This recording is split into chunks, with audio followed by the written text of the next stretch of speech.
पहली बार नजर आया, क्या मामला है? तूफान आया, हमारी हवा।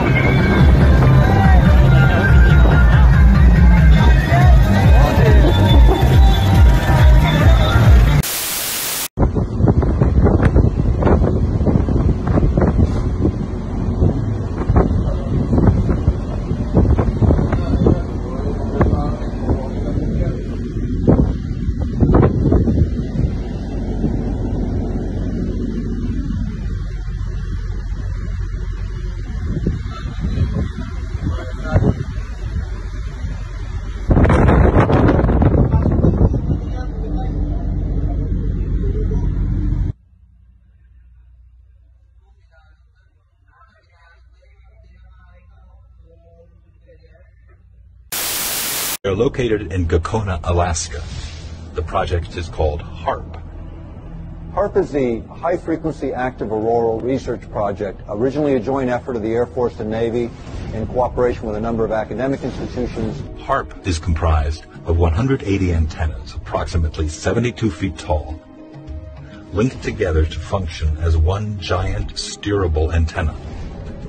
Steerable because it can aim millions of watts of ELF waves into one tiny patch of the atmosphere. The amount of energy we're talking about here is 3.6 million watts, injecting their entire output into a spot that's about 12 miles across by about 2.5 miles deep by about 90 miles up. This is where HARP is pointing. It's an area located roughly 300 miles from Anchorage. The U.S. military says HARP is merely being used to study the physical and electrical properties and behavior of the ionosphere for both civilian and defense purposes. Another theory is surfaced. The intense energy being beamed into the sky by HARP is actually heating up the atmosphere, causing weather changes. HARP is being used for weather modification. The military's own record proves it. They've admitted it within their own documents, and yet they still deny it to the public. HARP is one of several ELF wave transmitters located all over the globe. The United States owns and operates 3 of them, one in Gakona, Alaska, another in Fairbanks, Alaska, and one in Arecibo, Puerto Rico. Russia has one in Vasilursky near Nizhny Novgorod, and the European Union has one near Tromsø in Norway. Working in tandem, these transmitters could potentially alter the weather anywhere in the world, changing the jet stream's course entirely, triggering massive rainstorms or droughts. Even hurricane steering would be possible. Bonjour à tous. L'armée américaine chercherait-elle un moyen de contrôler le climat? C'est la question qu'on se pose aujourd'hui dans e-reportage. Contrôler le climat en déclenchant par exemple des cyclones ou en provoquant des sécheresses. L'idée paraît farfelue et pourtant, en plein Alaska, l'armée américaine développe depuis plusieurs années un programme de recherche scientifique et militaire sur l'ionosphère. Alors fantasme ou réalité, voici l'enquête d'Audrey Avram sur un récit d'Adrien Pinon. Et si un jour nous pouvions contrôler le climat? Nous sommes en Alaska, au milieu des glaces. Derrière ces grilles, sur plus de 20 hectares, se trouve une base de l'armée américaine. De loin, on distingue une forêt d'antennes de plus de 20 mètres de haut. Il y en a plus de 80. Officiellement, cette base abrite un programme de recherche scientifique et militaire sur l'ionosphère, l'une des couches de l'atmosphère. Nom de code, HARP. Un nom qui suscite de nombreuses rumeurs et interrogations depuis des années. On pense généralement que les Américains y étudient le contrôle des communications, voire des phénomènes climatiques. Nick Begich est chercheur, cela fait 15 ans qu'il tente d'en savoir plus sur les expériences menées au cœur de l'Alaska. Après plusieurs années d'enquête, il est arrivé à rentrer en contact avec l'un des concepteurs du projet HARP, le physicien Bernard Island, qui veut lui donner accès à des données confidentielles. Ce qui est apparu à la lecture de ces brevets concernait des recherches pour manipuler le climat, des manipulations climatiques, voire même des manipulations de l'environnement de manière très particulière, tout ça pour des applications militaires. Manipuler le climat, cela paraît impensable. Mais être capable d'envoyer un cyclone ou une sécheresse chez ses ennemis, cela ressemble à l'arme absolue. Les Américains essaient-ils vraiment de contrôler les phénomènes climatiques? C'est ce que croit Luc Mampey, chercheur pour le groupe de recherche et d'information sur la paix et la sécurité. Je fais référence notamment à un rapport publié par l'US Air Force vers la fin des années 90 et qui s'appelait Air Force 2025, où très clairement l'US Air Force évoque là toutes les recherches qui devraient être faites à des fins militaires de manière à pouvoir avoir un certain impact sur les phénomènes météorologiques de manière à pouvoir faciliter les opérations militaires amis et rendre plus compliquées les opérations militaires ennemies. Les Américains travailleraient sur la maîtrise du climat depuis les années 60. Il y a des premiers essais qui ont été faits au moment de la guerre du Vietnam, où là, effectivement, on a, par des procédés physico-chimiques, essayé de provoquer des intempéries, des averses extrêmement fortes. En 1967, en pleine guerre du Vietnam, les Américains se livrent à une expérience étonnante. Ils déversent une substance chimique au-dessus des nuages. Le but, faire en sorte que les pluies torrentielles de la mousson se propagent au Nord-Vietnam jusqu'aux bases de leurs adversaires. Le plus étonnant, c'est que cela a marché. Alors HAARP pourrait-il être la suite de ces premiers essais? Ce qui concerne les modifications environnementales et climatiques, c'est un enjeu militaire aux États-Unis depuis certainement 50 ans. Et cela implique des technologies, des procédés, des techniques très proches de ce qui est mis aujourd'hui en œuvre dans le cadre du programme HAARP. HAARP suscite l'inquiétude, au point qu'en 1997, le Parlement européen met sur pied une commission d'enquête sur la possibilité de manipuler le climat à des fins militaires. Très vite, les parlementaires font des découvertes alarmantes. Ils apprennent par exemple qu'HAARP émet un rayon qui chauffe et qui perturbe l'ionosphère, une couche de l'atmosphère chargée de nous protéger des rayonnements solaires. Ernest Gelscher, député européen, a participé à cette commission. Ce genre de projet, de planter des antennes et d'envoyer un signal dans l'ionosphère, tout d'abord, c'est fait par les militaires.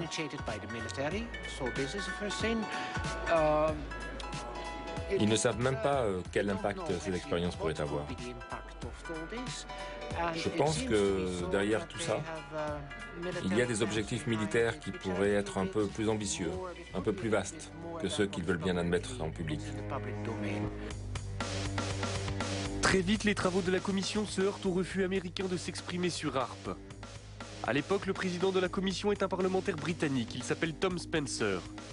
Convaincu du danger que le projet pourrait représenter, il essaie d'obtenir des précisions de la part des responsables américains, mais sans succès.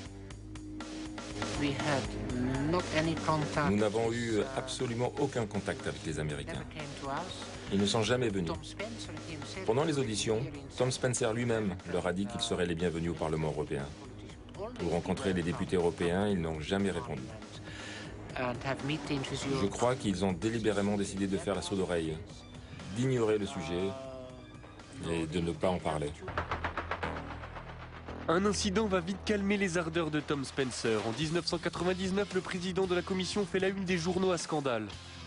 Il a été interpellé par la douane à l'aéroport de Londres.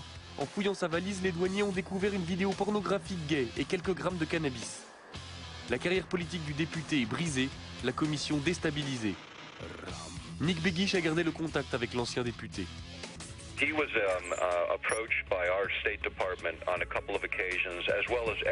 Il a été approché par les autorités américaines plusieurs fois, comme tous les membres du comité. On lui a demandé de ne pas organiser ses auditions. Il a refusé et même accéléré la procédure. Il a essayé de parler avec les Américains, il a essayé de parler avec l'OTAN. Un jour, il a même appelé Al Gore devant moi. Ils étaient amis depuis des années et Al Gore a refusé de le prendre au téléphone de la Maison-Blanche. Il était vice-président à l'époque. Ce qui s'est passé, c'est que tout le monde a dit à Spencer de rester en dehors de tout ça et il ne l'a pas fait. C'est regrettable car nous avons perdu un champion sur ce problème. Après la mise sur la touche de Tom Spencer, les investigations de la commission d'enquête cessent. Cela n'empêche pas de nombreux chercheurs de continuer à se poser des questions sur les expériences menées par l'armée américaine en Alaska. C'est le cas du physicien Jean-Jacques Berthelier. Son laboratoire est en contact direct avec Demeter, un satellite doté de nombreux instruments de mesure qui passe régulièrement au-dessus de la base américaine. Lorsqu'on passe au-dessus de HAARP, on voit quelque chose qui n'a pas l'air, pour un profane, n'est pas très étonnant, mais on voit ici un signal à 1 méga, à peu près un petit peu plus de 1 méga, qui est une émission dont on sait que c'est émis par HAARP. Donc, vous voyez bien que dans le milieu naturel, il n'y a pas ce genre d'émission. Et ce qu'on voit surtout qui est intriguant, c'est le fait qu'on a une baisse d'un facteur 2 ou 3 de la densité et une augmentation assez sensible de la température. Ce qui montre que HAARP arrive à modifier quand même assez profondément l'ionosphère. Ainsi, le projet HAARP fonctionne et son rayon peut modifier l'ionosphère. Mais il n'y a pas de preuve formelle que l'objectif est de pouvoir manipuler le climat à des fins militaires. Pourtant, le docteur Begich est persuadé que l'armée américaine possède une arme d'une puissance sans précédent. On va continuer à parler de ce projet pour sensibiliser le public et pour convaincre les politiques de prendre les choses en main. Pour nos libertés, pour nos vies privées, personne ne peut l'ignorer. HAARP, c'est l'une des pièces d'un puzzle très complexe. Le silence de l'armée américaine alimente les peurs et les fantasmes. Personne ne sait si les militaires essaient effectivement de contrôler les phénomènes météorologiques. Mais il est certain que les expériences qui sont menées dans les neiges de l'Alaska perturbent le ciel au-dessus de nos têtes. Des expériences dont nous ne connaîtrons les conséquences que dans quelques années. Voilà donc pour cet étrange programme de l'armée américaine qui peut...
Only on planet Terra. Atmospheric heater locations worldwide.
Questo facciamo in tempo a mettere cappucci.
voy a fumar de mexicano. ¡Joder! Hostia. ¿Dónde está? Los coches por lo menos de momento no se mueven. Y se echa para allá ahora, y se echa para allá ahora.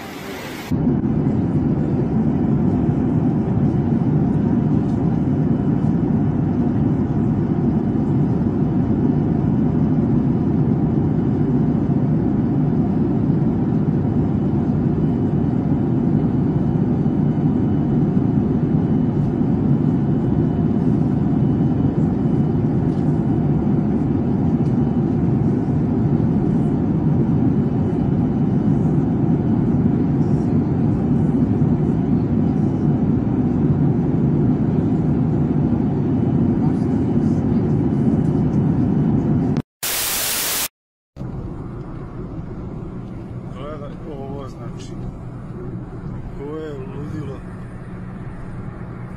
kakvi su ovo oblaci, svi su jebeni. Ulazim urba za koji kilometar, desno još ima sunca, gle, ovo je masakr znači ne vidi se Vrbas, crnilo se, tamo Novi Sad, pogled ovo. Ti si takav prizor, brat,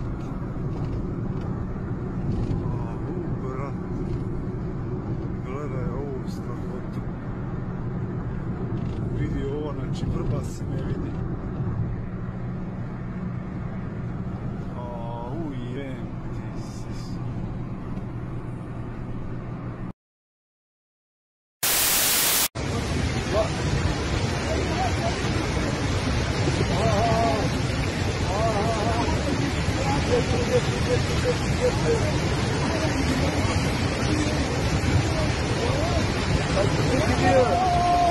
Hep gidiyor, olalım, koş! Hep gidiyor!